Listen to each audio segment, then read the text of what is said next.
Moment it says, all right, perfect. All right, David Brin, thank you so much for being here. Truly, I can't wait to explore your ideas, your visions of the future, your experiences as a writer, and also what you like the latest book that you have right now around science fiction in Hollywood. So I think the first question, I think you need no further introduction. So I think the first question I have is, how did you stumble into science fiction? You studied astrophysics. So what was that connection for you when you initially began your writing? Well, actually, that's the answer to that question is actually a bit backwards. I always knew I'd be a writer. I come from a family of writers going back generations. Fifth grade, a teacher gave me the bug. But I was taken to see Sputnik in 1957 when I was very small, by the way. Um, and ever since then, my father even told me that he took me to see Einstein play the violin. Wow. I have no memory of it. In any event, most science fiction authors are much more invested in having read and studied history Mm. than any particular science. Only 1 in 10 science fiction authors are scientifically trained, as I am. And some of the best hard science fiction, scientifically informed science fiction, is done by former English majors like Kim Stanley Robinson, Greg Bear, Nancy Kress, Sue Burke. But most of us feel that we are actually writing about the topic of the great story. There is only one great story, and that is humanity clawing its way out of caves and muck and mire and across a vast, horrific, cruel wasteland called 6,000 years of feudalism towards some kind of light. And generally across their own mistakes, their own well-intentioned mistakes that each generation has to deal with. So I think science fiction should have been called speculative history. Interesting. Because it's about extensions of that one great story, the one that continues, that Absolutely. continued before we existed and continues after we're gone. But so I was certainly enthralled by history, and ironically, that brought me around full circle because I was absolutely stunned by what I was seeing.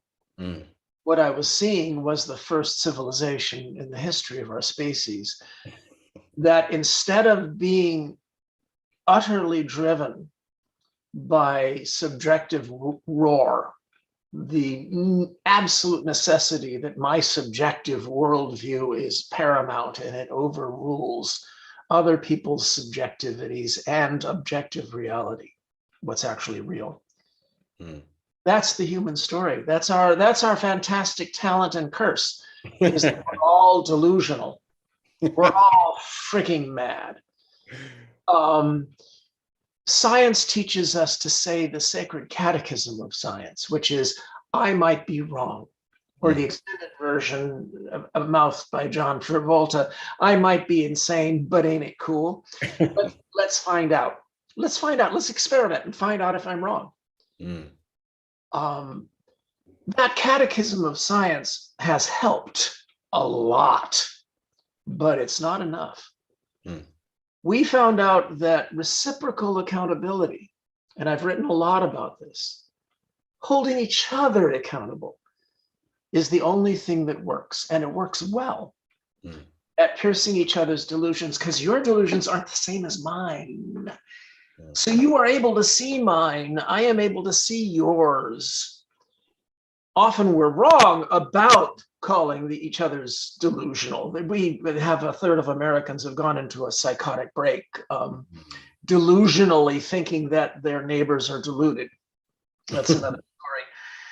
But the point is that this is the method by which we managed to create an actual civilization for the first time, and that is one that in which the human propensity for delusion is dealt with. Well, when I was a kid, I saw that a civilization was actually hiring and training and encouraging several million of its best and brightest to not seek out what they wanted to yell is true, but instead what was actually true. Mm.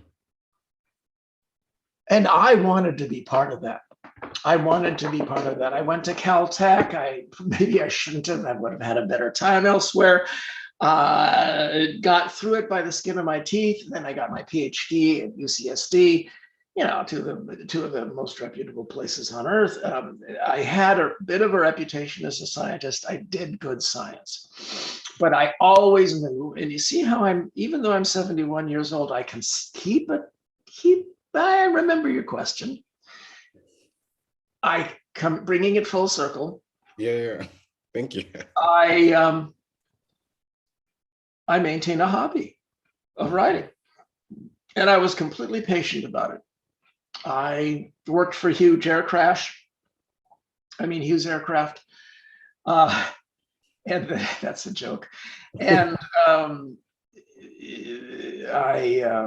I did scientific research, but then I published my first novel, Sundiver, which was a science fiction murder mystery. And I always teach students to start with a murder mystery. That's what teaching taught. And I figured it would be a nice hobby that would sometimes pay for some furniture. If I were really lucky, it would pay for a car while I do my main job as a good, hardworking team member, scientist, or engineer. Well, civilization disagreed with me. Mm. Civilization very rapidly, around the year 1984, told me, no, you may maintain science as your sideline. We want the stories. Mm. Well, who am I to argue with civilization? You know, it's been good to me. So there's your long, roundabout, garrulous answer about how I came to be a writer. That was always in the cards. It's whether or not I was able to go ahead and do this other thing, of which I'm inordinately proud. I'm on NASA's Innovative and Advanced Concepts program. I don't do a lot of science anymore. The writing is easier. Mm. And people like it more. But that doesn't mean that when I give commencement addresses at colleges, or for that matter, talk to high school students, I say, be many. You are larger than one thing. Mm. And you can maintain an artistic hobby aside from your day job. Now, this is what parents tell kids. They say, okay, go for your art, but have a fallback profession. That's exactly the right wisdom, told in an absolutely horrible, obscene way. It's terrible. So you wind up being a really good nurse, or an engineer, or something, a very good draftsman or something, and it's always for the rest of your life your fallback position. Mm. What a terrible thing to say. Instead, you are many. Mm. Have a day job that's like our civilization, flat and diamond-like, in which you can earn an income by doing good things as a member of a team, but never let go of your art. Mm. Never let go of your art. And if the art grows to take over your life, great, it's a positive thing. But it should drag you kicking and screaming away from a very nice day job that you like. I love it. May that be what happened, how you become an artist. I think that's so incredibly powerful. And there's so much to unpack in response to what you said. I feel like the pressing thing in my mind is, and you said it so well, is this idea of the civilization and as a collective species, and this sort of story of mankind. Yes, we came from caves and now we're slowly evolving, and we still have a lot of tensions and problems, political, economic, social, wars. I guess my question would be, like, to what extent do you feel, or is there, like, what is the responsibility of the science fiction author or writers, creators, in imagining that a future where these things are sort of, I don't want to say absolute, but like you're marrying like empirical research with like the scientific research with the reality that you want to imagine. So I guess, how do we get there? How do we have this universal civilization sort of consciousness as a planet? Because I think majority of people are very much tribal in that context. So do you feel like you explore that in your writing, or is there a responsibility as a sci-fi writer to do that? Because that is as a storyteller, that's such a cosmic, that's such a cosmic mental to have. Well, absolutely. It is the big question. I mean, there are two, I give talks to security agencies and corporations, government agencies, and public groups, non-governmental organizations, and all of that. And one of my slides shows all the different ways that past civilizations collapsed or fell, the mistakes they made. And also on the right-hand side, a long list of new mistakes we could easily make that were predicted in some science fiction novels, but, you know, ecological catastrophe, bio-nano, and renunciation, where we might get fearful and pull back from the very tools that would enable us to bridge this this dangerous minefield and get to better days. But the two concepts are the singularity and the Fermi Paradox. The singularity being the notion that as we develop artificial intelligence and other tools, our capacity to massage knowledge will grow so exponentially that really there's no point in even discussing the year 2070. Well, I take that as a challenge, and of course I set stories there. A couple of them set after a singularity, so la-di-da. The other one is the Fermi Paradox, and that's the question of why we don't see right now. Maybe it may change tomorrow, and it has not changed with UAP, UFOs, why we see no plausible signs of previous civilizations out there in space. And one of the top of the 100 or so explanations that I've cataloged for the Fermi Paradox is that we're exceptionally nice and exceptionally smart for a sapient race. There's very strong reason to believe that's the case. If you look at stallions, male lions, sea lions, elephant seals, bull elephants, it's amazing you contain males at all. The glass is far more than half full. Yes, as a point I made in my novel, The Postman, filmed by Kevin Costner. As I made a point I made in that is that it's actually quite amazing that 2/3 of male mammals can be decent monogamous husbands and fathers. That's actually amazing. Now, it's absolutely unsatisfactory. Absolutely unsatisfactory. So am I saying that we should be complacent when I point out that the last 250 years of the America-led Enlightenment have been the most rapid correction of horrible mistakes seen in human history? Well, there's two sides to that coin. One is it's inarguably the case. I mean, the Periclean Athens, the great era of Periclean Athens didn't outlive Pericles.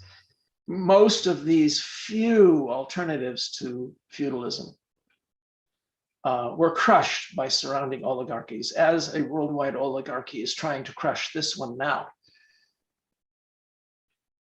if you actually look at human history, what we've achieved with the Great American Project, which is progressively to expand our circle of inclusion.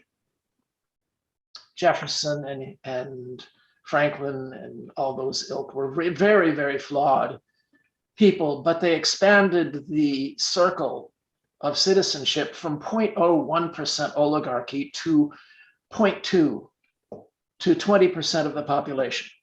Mm. The same that they had in Periclean Athens, the same as in Rome. Nobody had ever taken it farther, but a very maligned fellow who deserved to be maligned, who was a horrible human being, Andrew Jackson.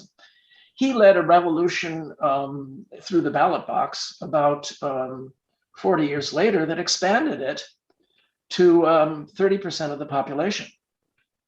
And then we had the phase 4 of the Civil War, the big one, which expanded the circle to allowing human beings to own their own darn bodies.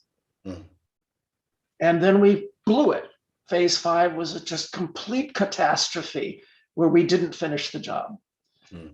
These ups and downs have been part of this whole process all along.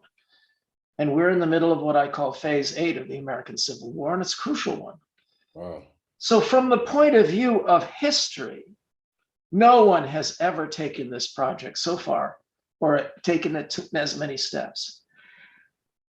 From the point of view of a cynical view of compared to what we ought to be, what Hollywood has taught us we ought to be, the great propaganda mill of American utopianism says we ought to be, we're a bunch of freaking assholes who had to be dragged kicking and screaming into each reform.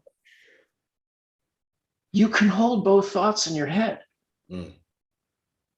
You can see how grinding this process was and realize how hard it is to tame that tribalism that you spoke of, so that we can, one of my books is called Otherness, so that we can get otherness moving to reach the point where we stop wasting talent. And that's the argument for liberalism that no one can refute with any amount of aphorisms, and that is wasting the talent of poor young kids is simply stupid. Prejudice that prevents an individual from saying, I'm an exception to any stereotype you might have, no matter whether it's valid or not. Yeah, I have a right to prove that I'm an exception. So that's a big rant there, but it was about answering your question about the different perspectives on what we're doing. Mm. And what we're doing now is sloppy. Mm. I mean, the left is all in a fury over things that were injustice, and they're right about that. But at the same time, never commenting on the fact that we're now the battles of inclusivity, the frontier of the battles of inclusivity. There are previous battles that aren't finished. We all know that, but the new battles over inclusivity are over smaller and smaller groups. Mm. And that does not weaken the cause to admit that. In fact, by admitting that we've made a lot of progress, we are saying, look at what we're capable of doing. We're capable of revising the operating system of a human civilization and most of the humans who are members of it. In the context of animals, mammalian behavior, in the context of human history, it's absolutely amazing. So what am I? Am I a pessimist or an optimist? The odds have always been against us. The oligarchies of the world are united, and they're coming in at us from all sides right now. This is phase 8 of the Civil War, and if I had to make a bet I would go with the normal odds that we have bucked every time, because the odds are against us. But we have a chance, a really good and big chance. And that's why the oligarchs are swarming in on us right now. They can tell. One more generation of world kids who are propagandized by Hollywood, especially Hollywood sci-fi, and their day may be over. I think they know that they're going for their last chance, which brings up the book you mentioned. Yes. Vivid Tomorrows, Science Fiction in Hollywood, which collects a bunch of my essays about various science fiction franchises, films, and talking about the great project of science fiction film, which is to project what's called the self-preventing prophecy.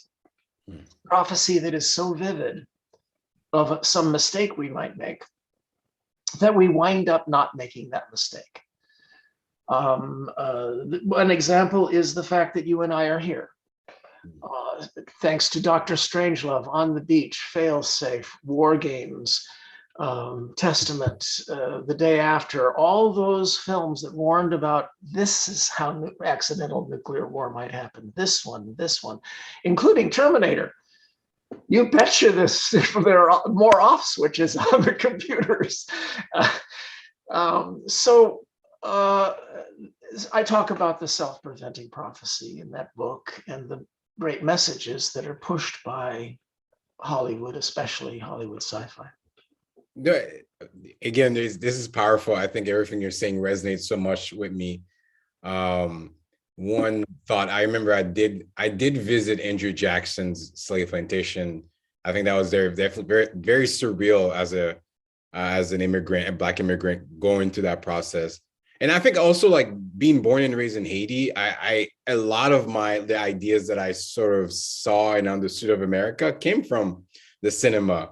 And from the outside, it's sort of portrayed this mighty space that has, like, really stood the test of time. And when I moved to the US, it was almost as if it's like I had to reimagine myself. It's almost as if the more I fit in, the more I tried to fit in, the more things are sort of being deconstructed in my life. And it felt like it's really more recently that I'm starting to understand what you're saying is this American project, that the founders weren't perfect, and that it is unfinished, and it is still being created, and that we as individuals, as artists and creators, have a role in shaping that civilization. And I would love to even, like, dive in a little bit more in your book. Like, what prompted you to write this book in terms of science fiction in Hollywood? Like, do you feel that there is a way? I guess because this is the tension between, like, the market and then the entertainment world, and what's this sort of prototypical, like, formulaic processes that can lead to some sort of like revenue change. So I guess what is your thesis in the book? Like, do you feel that there is a certain way that science fiction should be told, in a way that it honors and elevates people's consciousness towards that one human species, or have a different type of engagement with the future? These are very deep questions. First off, I'm amazed you have almost no accent. I have that same ear, but of course I lived in Paris for only 2 years. C'est absolument fou nous étions à Paris, à l'Université de Paris scientifique. Je suis Eh bien, on peut peut-être parler en français. On peut faire l'interview en français maintenant et personne ne va comprendre. J'ai eu l'occasion de pratiquer cette belle langue. Super. Dommage. In any event, the book is actually a collection of essays from across 30 years. So it covers my experience with the postman, It critiques a number of science fiction franchises. It talks about the third movie curse that afflicted all science fiction franchises across the 80s and 90s, where the second movie in most of the great series was fantastic and wonderful and elevating, and the third movie always betrayed every single good thing about the second movie. It happened in Star Wars, it happened in Aliens, it happened in Star Trek.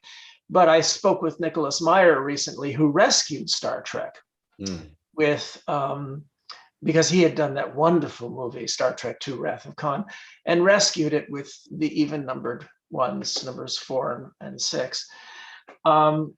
So there's a fair amount of just, opinion and things like that. But you asked about what's the central theme, and the central theme is that we lucked out that the fundamental driving force in almost any film or novel works all right with the main message. And that is, the fundamental driving force is you have to put your hero or heroine in pulse-pounding jeopardy for 90 minutes of film, or 3 hours in Costner's case, or 600 pages of book. There has to be pulse-pounding jeopardy. There has to be tension.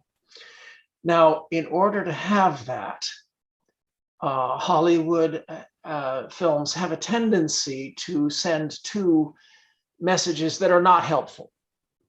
First, no institution can ever help you. And forget asking your neighbors for help, because they're useless sheep. Whereas most of us, if we were ever threatened with the situation that most protagonists experience at the beginning of any film or novel, we would immediately call 911 and be pissed if skilled professionals didn't come to our aid. We would, or we'd go to a neighbor right next door and say, hey, can you give me a hand? And the neighbor, out of the 3 neighbors you ask, one would go, hold on a second, let's go. So it's a damned lie that's told in order to basically make plotting, keeping your hero in jeopardy, easy. 911 doesn't answer, they are incompetent, they send the cops to the wrong place, the cops arrive late, if they arrive on time, they're incompetent. If they arrive on time and they're competent, they're in cahoots with the bad guy. But at any of those phases, a good writer can separate her heroine or hero from meaningful help in a clever way. My favorite is Julia Roberts' movie, Sleeping with the Enemy, where it ends with her holding a gun on her husband and calling the police. And he says, go ahead and call the police. What are they going to do? A restraining order on me? and then you hear her give the line, please send police to X5 to 801, 554. I've just shot an intruder. And it's one of those wonderful moments where the real revenge, like in Die Hard, is Alan Rickman's look on his face. It's not the fact that the villain was killed. It's the fact that the villain sees what has happened and then is killed. And you see that's always the most satisfying revenge in these films. Now, I've just made it sound as if Hollywood sucks, and it often does. And these dystopias, especially, with the Arrow Lady and all of that stuff, they aren't helpful because they aren't telling a story that warns of something that we can prevent. This Donald Sutherland's president is, what's the purpose there except to give the kids something to fight? But if it's a dystopia that seems plausible in some way, or that's not plausible but really makes a polemical point, like Handmaid's Tale. But in fact, most Hollywood films do preach things that you and I approve of. And that's only natural because we were raised by these films. We were raised suckling these messages. And what are they? Suspicion of authority. Very visceral. Must be some authority figure resisted. It can be invading aliens, or it can be a nosy mother-in-law. But somehow there must be comeuppance to the authority figure over the course of the story. And that sets up the tension at the beginning. Tolerance, diversity, and eccentricity. Individualistic eccentricity. You'll find that in most of the films you've enjoyed, the protagonist that you're supposed to bond with expresses some eccentric trait. And it doesn't have to be your eccentric trait. It's the fact that they are individualistically eccentric in some way that bonds you to that character. And so these are 4 memes that are very important to this Enlightenment experiment that we're talking about. You can see where they are. I mean, how many people watching this right now are now grumbling because Brin is saying that you did not invent suspicion of authority. You did not invent suspicion of authority. Sorry, you were trained. But this brings up that irony you were talking about. And that is the irony that there is no commercial reason why we are taught suspicion of authority. What kind of conspiracy by elites would teach us to be suspicious of elites? This was our choice. It's a market choice by the movies that we preferred. We are reiterating this, and now it's being used against us. These oligarchs around the world have figured out that they can incite America into another phase of its civil war by getting us all steaming mad at what we think are elites. So if you're left of center, you think it's aristocrats and oligarchs and faceless corporations. If you're right of center, you think it's snooty academics and faceless government bureaucrats. And in normal times, you're both right, but not now. Not now. Wow.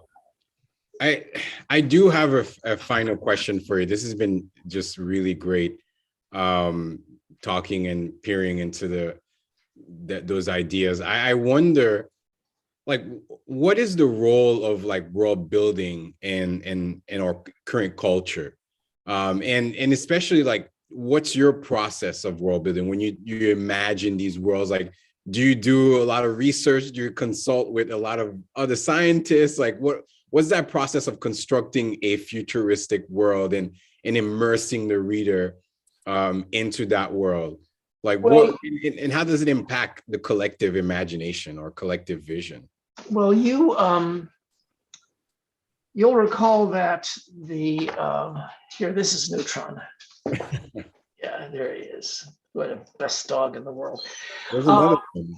Yeah, there's another one over here. His girlfriend. Anyway, so yeah, your world building is terribly important. And I built a world of the year 2040, a very familiar world called Earth. And it's one of my most popular books, but it's also had web pages a year before there was a web. It makes Gaia come alive in some unusual ways. So world building is terribly important. The science can be terribly important. Those English majors I spoke of, Greg Bear, Nancy Kress, Sheila Finch, they learned the talent of getting the science they need by buying pizza and beer for scientists at nearby universities. And the scientists find it so much fun that they wind up paying for the pizza and beer. On occasion, I have to offer an expert that I'll name a character after them and give that character live sex on stage, or kill him gruesomely. Usually they prefer the latter. And I do that to a number of scientists in a story called Mars Opposition that's in my new short story collection. Actually, it's my 4th short story collection, but this one collects the best. It's called The Best Of. The other thing is sometimes you develop a world in advance that has so much potential that you have to invite others in as well. For instance, I am now running a universe for young adults that tries to answer the ridiculous, absurd obsession with dystopia and apocalypse. Now, mind you, I have an apocalyptic novel called The Postman. It won every award and all that. It's famous around the world. And Kevin Costner's movie, while it's dumb, is very big-hearted, contained the heart of my book, and is visually, musically, I think, one of the dozen most beautiful films ever shot. But still, we don't need our morale smashed like all these dystopias seem aiming to do, because they are cheap ways of keeping their heroine or hero in jeopardy. So I've got a YA series called David Brin's Out of Time, or the Yanked series, in which we succeed. In the 2300s, our descendants have a fantastic utopia. And they aren't lotus eaters. I mean, they have sports, they have karate, but if somebody breaks a finger, the whole stadium goes, and suddenly everybody in the galaxy gets interstellar teleportation. All the different aliens get them all at the same time. And suddenly these future folks need diplomats, soldiers, spies, liars, and they've forgotten how to do that. They'll be fine in 20 years, but they need gritty, heroic liars. So they reach back through time and snatch great people from the past. Wow. But here's the MacGuffin that makes this a great series for kids. Any adult who teleports will die. So the interstellar colonies, all the interstellar adventures have to be teenagers. And the kids who, the heroes from the past that they bring forward have to be teenagers. That's epic. Yeah, we brought Kim Dae-jung, the president of Korea, who fought the Japanese, then fought the North Koreans and Chinese, then fought his own dictators and delivered democracy to Korea. But you have to snatch him when he's 15 years old. But doesn't that change the timeline now? Well, yeah. Look over here. Look over here. But they're sent back home with amnesia. Okay. No, that's amazing. That's really great. I love that. It's called the Out of Time series, and I'm sure you'll I'll give you some of the links to some of these things in chat, so you can include them when you podcast. But I thought I'd mention, because that's related to what you were talking about, which is fundamental world building. Now, I finished Isaac Asimov's Foundation universe for him. His estate asked me to. I wrote a novel called Foundation's Triumph that tied together all his loose ends, from obscure books like Pebble in the Sky and The Currents of Space. Now, in that case, I was extremely meticulous I could add my own elements, but only if they were consistent with his world. Yeah. So world building is terribly important, and you were right to ask about that. This is great. David, this has been amazing to peer into your mind and in your world. I'm so inspired as a writer myself. This is like really, really inspiring. Where can the viewers now and also in the future will be watching in the future, can they reach out? Like, do you have a website or on Twitter? Like, I have several things. I'm on social media. I also have a blog called Contrary Brin, and I'll give you the link to that. And one of the liveliest and smartest comment communities down below each of my posting. I just did a posting today, a little bit obscure. It's about supply side economics and the evidence that it has never had even one scintilla of evidence for it. So I have the blog Contrary Brin. I'll give you that link, and my website, davidbrin.com.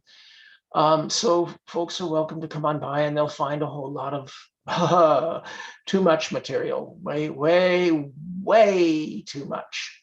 So, but in any way, in any event, Fabrice, c'était absolument merveilleux.